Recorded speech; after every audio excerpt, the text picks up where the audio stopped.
Mas pai, eu peguei a metade do condomínio. Também teve gente que confundiu o nome do namorado durante live. Tem gente que tá se separando por causa da quarentena, mas tá morando numa casa de 900 metros quadrados. O que sobra pra gente? E tem youtuber que descobriu que o filho não é seu e fez um escarcéu na internet. Chegou aquele vídeo em que a monetização não vem, a coisa pega por aqui, porém vocês amam pra caramba. Então o que você tem que fazer? Isso, se inscrever. Mas só se você for um merecedor de estar aqui no canal. Se você não for uma pessoa foda, não se inscreve não. Mas a melhor notícia de todas é uma que eu não dei o spoiler aqui pra vocês e é a última desse vídeo. Então espera pra você ver.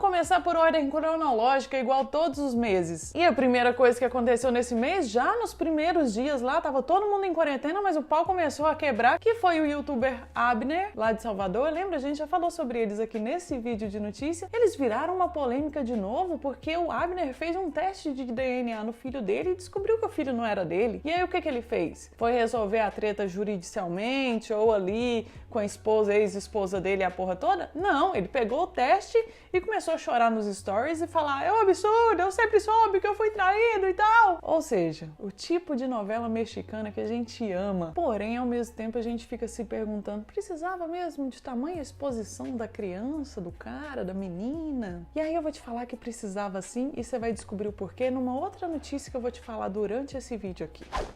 E aí explodiu as lives no Brasil, a live de sertanejo, live de DJ, live de funkeiro, live do Emicida, live de todo mundo, live do Moro, que inclusive na minha opinião já vou adiantar pra você que foi a melhor live desse mês. E a Fátima Bernardes também fez uma live, por que não? E eu sinceramente vou confessar pra você que eu nem sei sobre o que ela tava falando, eu só soube depois que ela confundiu o nome do namorado na live, citando ele enquanto William Bonner. E aí eu vou te perguntar, Freud explica? Responde aqui pra mim na enquete se você acha que Freud explica. E como o brasileiro não perdoa, o que aconteceu? A galera foi cobrar essa fita do namorado dela. Tipo, mano, vocês não tem mais nada pra fazer?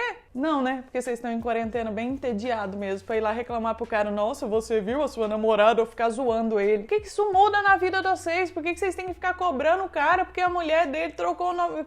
Mano! E aí, continuando a história do Freud, eu começo a pensar que às vezes essa necessidade que a pessoa tem de cobrar o cara e eu falar pra ele: você viu?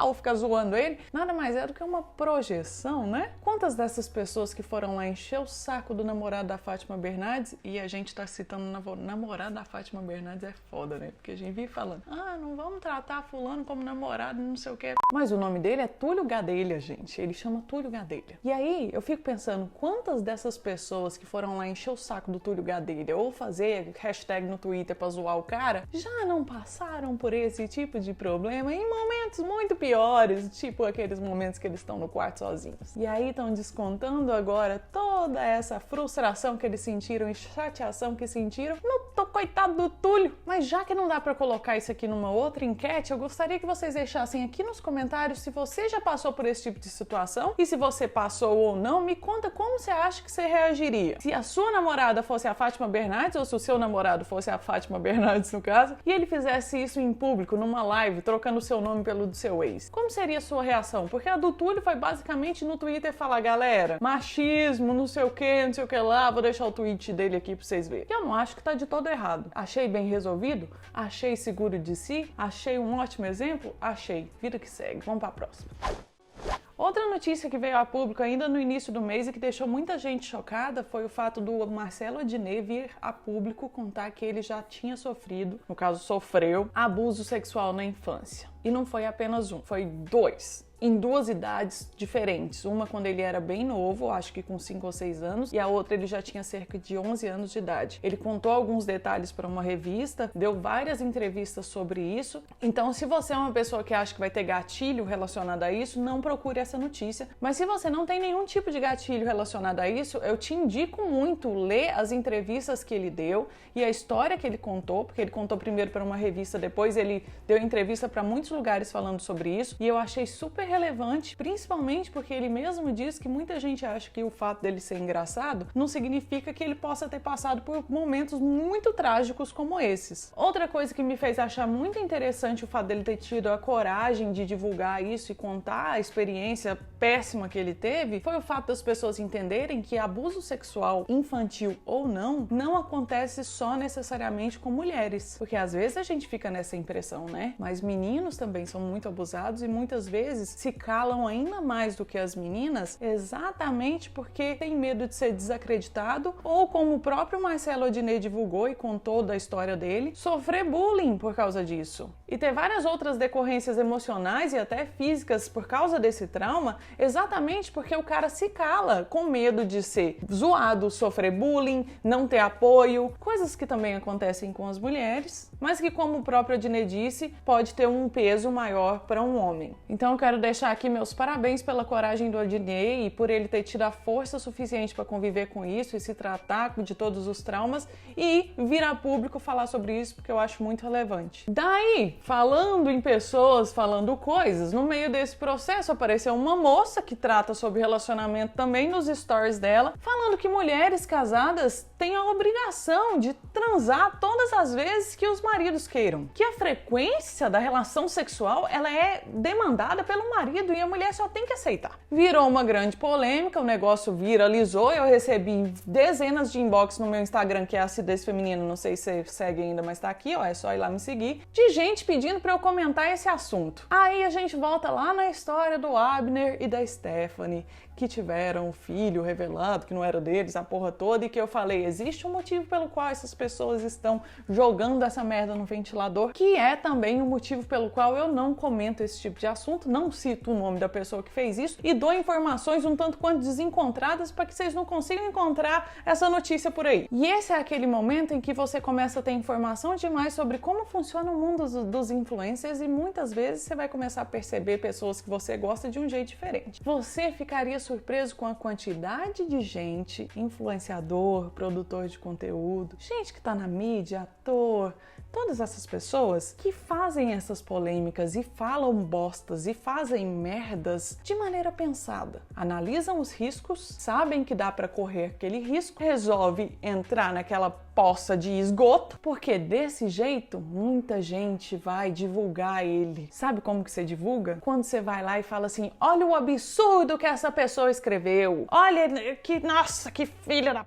não deveria estar falando esse tipo de coisa, vamos acabar com a raça dela, e vai nos comentários e xinga a pessoa como se não houvesse amanhã. E aí a pessoa que tinha lá, sei lá, 30 mil seguidores, no outro dia tá com 100 mil seguidores. A pessoa que tinha 20 comentários na foto, no outro dia tá com 200 comentários na foto. É gente xingando? É, mas quando a pessoa vai vender esses números para uma marca, ela não mostra que a pessoa tá xingando ou não. Ela mostra que ela teve um aumento de 200% no número de seguidor no último mês. Sabe quem deu esse número de seguidor pra essa pessoa que só fala bosta e só faz merda, tipo festa em casa em época de quarentena? Você, que ficou divulgando essa pessoa, achando que na verdade você estava fazendo uma justiça social. O que acontece é que muita gente passa a seguir aquela pessoa pra ver as próximas merdas que ela vai fazer ou pra esperar o pedido de desculpa que ela vai dar. E aí, depois, esquece, porque a gente é assim mesmo. E continua seguindo aquela pessoa. Você consegue pensar aí na sua cabeça, eu tenho certeza absoluta, em pelo menos um exemplo de produtor de conteúdo ou influenciador que faz isso com alguma frequência e logo depois faz alguma coisa pra remediar a merda que ele acabou de falar ou fazer. Te lembra algum algum alguma Para de dar palco pra gente doida dançar. Valoriza os criadores de conteúdo que você curte. Toda vez que aparecer um filho da puta fazendo merda ou falando bosta, ao invés de você falar, olha que absurdo essa pessoa falou, você fala, aquela pessoa falou um absurdo mesmo. Mas você conhece essa pessoa aqui, que é foda e fala coisa massa? Tipo nós. Divulga nós. É por isso que a pessoa pega o teste de DNA e liga os stories e vai fazer show. Porque a polêmica vende, porque viraliza, porque muita gente passa a conhecer, porque a gente fala sobre essa pessoa aqui nesse vídeo. Agora, se você quiser continuar dando palco pra gente doida dançar, faz isso também, mas faz consciente do que você tá fazendo. Mas nem só de notícias que me deixam 100% putaça vive esse vídeo. Esse vídeo também vive de notícias que me trazem uma alegria no coração, como essa daqui que veio da Argentina, que é: Argentina recomenda sexo virtual e masturbação para os solteiros durante a quarentena. Essa é a época, e talvez a única época, em que os casados estão fazendo mais sexo do que os solteiros. Veja só você que achou que esse dia não ia chegar. Esse dia chegou. Isso que eu chamo de um governo que cuida do seu povo, tá ligado? Tão preocupado lá se você tá liberando segurando esses espermas. Esse vídeo já não tem monetização mesmo, nós vai chutar o pau da barraca igual a gente faz lá no Proibidão da Tata. Se você não sabe o que eu tô falando, você tem que olhar outros vídeos aqui desse canal, porque eu não vou fazer propaganda nesse. Daí, como a gente tem aqui um mecanismo que é a votação aqui na enquete, coloca aqui pra mim, você tá transando ou não nessa quarentena? Vota aqui pra mim na enquete, só pra gente ter mais ou menos uma noção do que tá acontecendo. Sexo virtual, nesse caso, não é considerado transa, tá bom? Obrigado de nada. E falando em casados e transas, a gente chega ao Otávio Mesquita, que resolveu contar pra gente que durante essa quarentena se separou, mas tá vivendo sob o mesmo teto com a mulher. Vou te falar uma coisa, não é uma coisa incomum, tá acontecendo com frequência. Eu tenho um amigo próximo que tá vivendo esse mesmo problema num apartamento pequeno dentro de São Paulo. É como diz o tweet do Rafinha Bastos, que eu vou deixar aqui na tela pra você. Quanto tempo levou nessa quarentena pro seu relacionamento pular de, aspas, temos brigado muito porque estamos estressados, fecha aspas, para, aspas de novo, a gente se odeia mesmo e essa porra não vai longe, fecha aspas. Daí, vamos pra enquete de novo. Você tem brigado mais durante essa quarentena com seu esposo, esposa, namorado ou namorada? Volta aqui pra nós. Só que a questão toda do Otávio Mesquita, ela é muito separada daquilo que a gente vive na nossa realidade, porque veja só você, o Otávio Mesquita tá se separando e tá cogitando vender a casa em que ele vive, que tem 900 metros quadrados. Agora você pensa, meu truta, se uma pessoa que vive com a sua esposa ou esposo dentro de 900 metros quadrados na quarentena tá passando por um processo de separação, o que sobra pra nós? Que custa viver em 60, 70, 100 metros quadrados de construção. Inclusive, já vou fazer essa propaganda pro Otávio Mesquita aqui, que é ele tá vendendo essa mansão dele. Se você tiver interesse de comprar, é só você procurar no Google. Daí, no exato minuto que eu termino o meu vídeo, eu entro no meu Instagram e descubro que Luísa e o Whindersson resolveram se separar e divulgaram isso, anunciaram isso pra gente. Seriam eles mais um dos casais vítimas da quarentena? Vamos descobrir depois. Espero que os dois estejam bem e vida que segue, né, galera?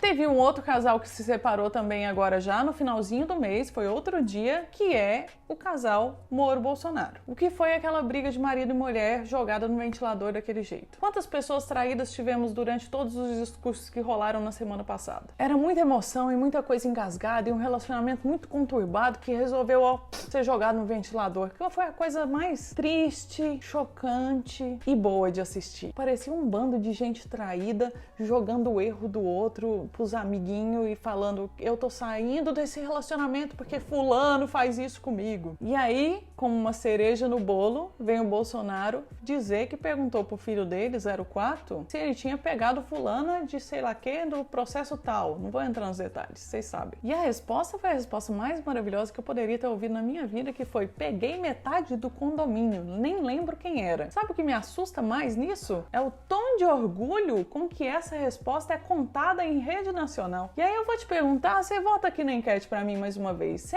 acha que se o filho dele fosse uma mulher, a pergunta fosse essa e a resposta fosse essa mesma, esse tom de orgulho ia aparecer? Responde aqui pra mim. Foi uma coisa que, olha só, vai ficar marcada nos anais da história brasileira da quarentena. Não só da quarentena, né? Na história política também. E pra finalizar esse vídeo com um nível de, meu Deus do céu, não é possível que um ser humano é capaz disso, eu vou te contar que no início desse mês, um casal nos Estados Unidos teve gêmeos. Sabe quais foram os nomes que esse casal resolveu colocar nos gêmeos? Covid e Corona. Com essa eu encerro esse vídeo, você deixa aqui o seu joinha, distribui esse vídeo de notícias por aí, se inscreve nesse canal porque, como eu já disse, tem que fortalecer o trampo. E agora você pode comentar com seus amigos aí via WhatsApp ou lives que você tá fazendo, hangouts e tudo mais, essa notícia maravilhosa de pessoas que colocam nomes escrotos nos seus filhos. Tchau pra vocês, até domingo que tem vídeo novo.